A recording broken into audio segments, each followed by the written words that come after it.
नमस्कार, welcome to stock infuse. तो चलिए वीडियो की शुरुआत करते हैं और इस वीडियो में हम लोग ओलेक्ट्रा ग्रीन टेक को डिस्कस करने वाले हैं। दोस्तों, इस स्टॉक को हमने 400 रुपीज के आसपास डिस्कस किया था जब स्टॉक में बड़ी गिरावट देखने को मिली थी।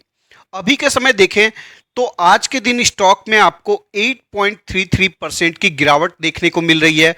पिछले 5 दिनों में देखें तो 17% स्टॉक गिर चुका है, लेकिन पिछले 1 मंथ का रिटर्न देखें 16% का है और पिछले 6 मंथ का रिटर्न देखें तो कंपनी ने 134% का रिटर्न बना कर दिया है। पैसे को डबल से भी ज्यादा बना कर दिया है बहुत ही कम समय में। ऐसे में सवाल आता है कि स्टॉक में हमें क्या करना चाहिए।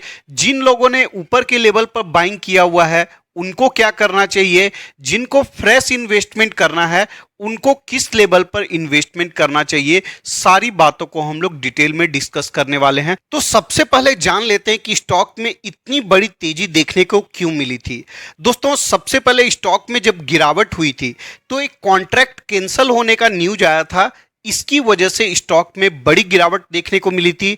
और जब न्यूज आई कि महाराष्ट्र गवर्नमेंट की तरफ से कंपनी को 10,000 करोड़ का एक कॉन्ट्रैक्ट मिलने वाला है, तो इस न्यूज की वजह से स्टॉक में बड़ी तेजी देखने को मिली थी। अब दोस्तों, ऐसे में सवाल आता है कि न्यूज के बेसिस पर क्या हमें किसी स्टॉक में इन्वेस्टमेंट करना चाहिए। देखिए दोस्तों, अगर स्टॉक बहुत ज्यादा गिरा हुआ है, बॉटम के आसपास है, बड़े डिस्काउंट के साथ अवेलेबल है, तो डेफिनेटली आप इन्वेस्टमेंट कर सकते हैं। लेकिन जब स्टॉक बहुत ज़्यादा भाग जाता है तो किसी न्यूज के बेसिस पर इन्वेस्टमेंट नहीं करनी चाहिए, वहां पर लॉस होने की संभावना बहुत ज़्यादा होती है। अगर कंपनी के फंडामेंटल्स को देखने जाएंगे, 8,000 करोड़ का मार्केट कैप है, प्राइस टू अर्निंग रेशियो 135 का है, ये पहुंचकर 160 के आसपास पहुंच गया था। तो 160 का प्राइस टू अर्निंग रेशियो ऐसी कंपनी में सरवाइव करना काफी ज्यादा मुश्किल होता है। अगर अभी भी देखें तो 135 का प्राइस टू अर्निंग रेशियो काफी ज्यादा हाई माना जाएगा। अगर आरओसी देखेंगे ठीक ठाक माना जाएगा, रिटर्न ऑन इक्विटी देखेंगे ये भी ठीक ठाक माना जाएगा। फेस वैल्यू अभी भी 4 रुपीज का है।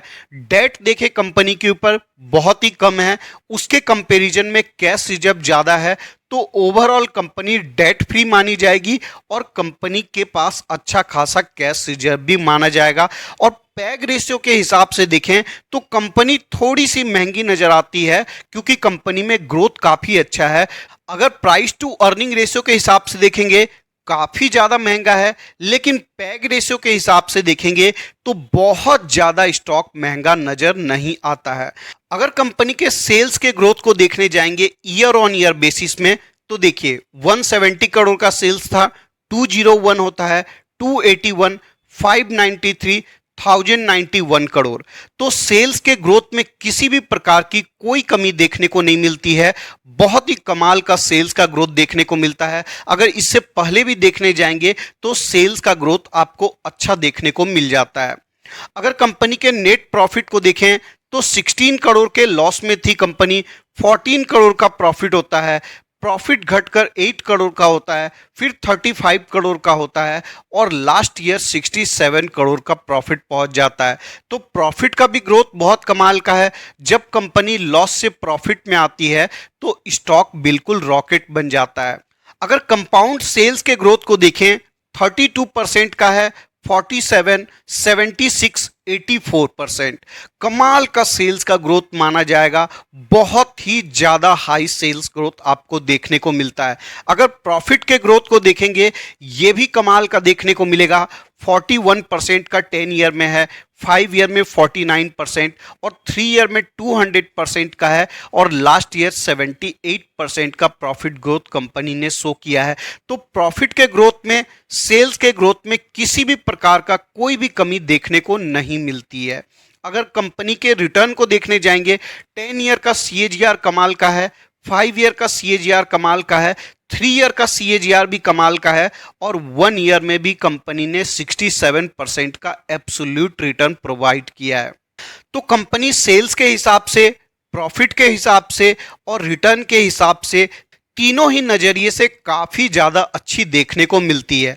अगर शेयर होल्डिंग पैटर्न को देखने जाएंगे, 50% का स्टेक प्रमोटर के पास है और एफआईआई के पास देखें 8.55% का स्टेक है।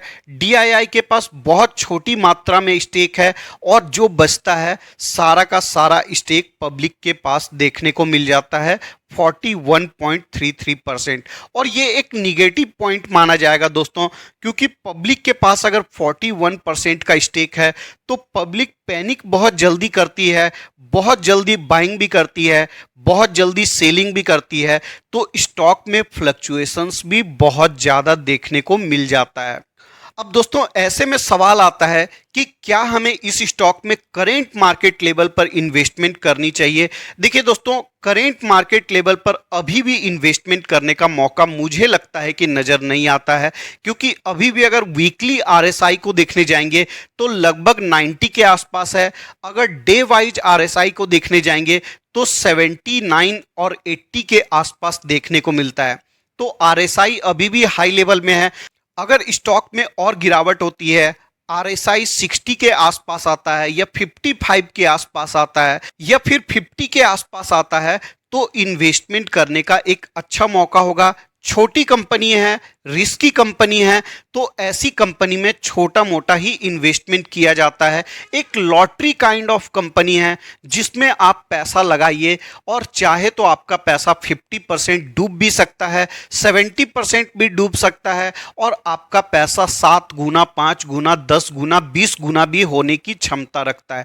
तो ये कुछ ऐसी कंपनी है, अगर 5 ईयर के रिटर्न को देखने जाएंगे 569% का रिटर्न है। अब दोस्तों 5 ईयर का रिटर्न बहुत ज़्यादा हाई देखने को नहीं मिलता है।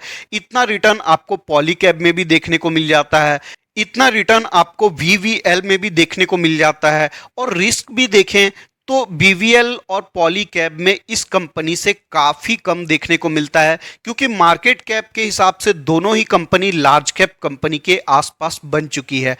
तो ऐसे आपको देखना है, ऐसे नज़र से देखना है कि ईवी के सेक्टर में ये एकमात्र प्रॉफिटेबल कंपनी थी। अभी टाटा मोटर्स भी प्रॉफिटेबल हो चुकी है, लेकिन टाटा मोटर्स का सेल्स पूरी तरीक़ा से इलेक्ट्रिक व्हीकल का नहीं है, पूरी तरीका से अभी तक ट्रांसफॉर्म नहीं हुआ है। अगर मेजर सेल्स को देखें तो अभी भी फॉसिल फ्यूल वाली गाड़ियों का ही मेजर सेल्स देखने को मिलता है। तो अगर ओवरऑल देखें तो ये एकमात्र इलेक्ट्रिक व्हीकल वाली कंपनी है जो स्टॉक मार्केट में लिस्टेड है और प्रॉफिटेबल है और पूरी तरीका से इलेक्ट्रिक व्हीकल पर काम करती है। कंपनी काफ़ी अच्छी है, फंडामेंटल वाइज किसी भी प्रकार का प्रॉब्लम देखने को नहीं मिलता है। अगर मैक्स में रिटर्न देखने जाएं 3900% का रिटर्न देखने को मिलता है। इस कंपनी में आपको कंसिस्टेंसी बिल्कुल भी नहीं मिलेगी, कंसिस्टेंसी की आशा भी मत करिएगा। हाँ, आपको अच्छा रिटर्न मिल सकता है, लेकिन ऐसी कंपनी में अपने पोर्टफोलियो का मैक्सिमम 3 to 4% ही इन्वेस्टमेंट किया जाता है। अगर मान लीजिए आपका पोर्टफोलियो बहुत बड़ा है तो आप 50-60 हज़ार रुपये या फिर लाख रुपये इन्वेस्टमेंट कर सकते हैं। अगर आपका पोर्टफोलियो छोटा है 15, 20, 25, 30 हज़ार रुपये इन्वेस्टमेंट कर सकते हैं। तो ऐसे करके आप इन्वेस्टमेंट की स्ट्रेटेजी बना सकते हैं। जैसे जैसे कंपनी बड़ी होती जाएगी धीरे धीरे करके अपना इन्वेस्टमेंट को हम बढ़ाते जा सकते हैं। और जब आप ऐसे इन्वेस्टमेंट करते हैं तो आपका रिस्क भी काफ़ी मिनिमाइज हो जाता है और जब रिटर्न बनता है तो रिटर्न भी काफ़ी ज़्यादा अच्छा बनता है। अब दोस्तों यहाँ पर देखिए 2008 में कंपनी का स्टॉक का प्राइस था 59 रुपीज़, 58 रुपीज़ और गिर गिर कर कितने रुपीज़ पर आ गया था, 89 रुपीज़ पर 2014 में आ गया था। तो कंपनी के स्टॉक में फ्लक्चुएशंस आपको बहुत ज़्यादा देखने को मिलेगा। अभी स्टॉक अपने पीक के आसपास है, तो अभी मुझे लगता है कि इन्वेस्टमेंट करने से आपको थोड़ा सा बचना चाहिए। अगर स्टॉक में फर्दर गिरावट होती है, इन्वेस्टमेंट के लेवल पर आता है, तो मैं डेफिनेटली आपको इन्फॉर्म कर दूंगा। इस वीडियो के डिस्कशन के लिए इतना ही रखते हैं। मैं कोई सेबी रजिस्टर्ड एनालिस्ट नहीं हूं, ना ही फाइनेंशियल एडवाइजर हूं। तो इस वीडियो में जो भी बातें बताई गई है सिर्फ एजुकेशन और इंफॉर्मेशन पर्पस के लिए है। वीडियो पसंद आता है तो लाइक कर दीजिएगा। रेगुलर अपडेट्स के लिए चैनल को सब्सक्राइब कर सकते हैं। मिलते हैं किसी और वीडियो में किसी और इंफॉर्मेशन के साथ।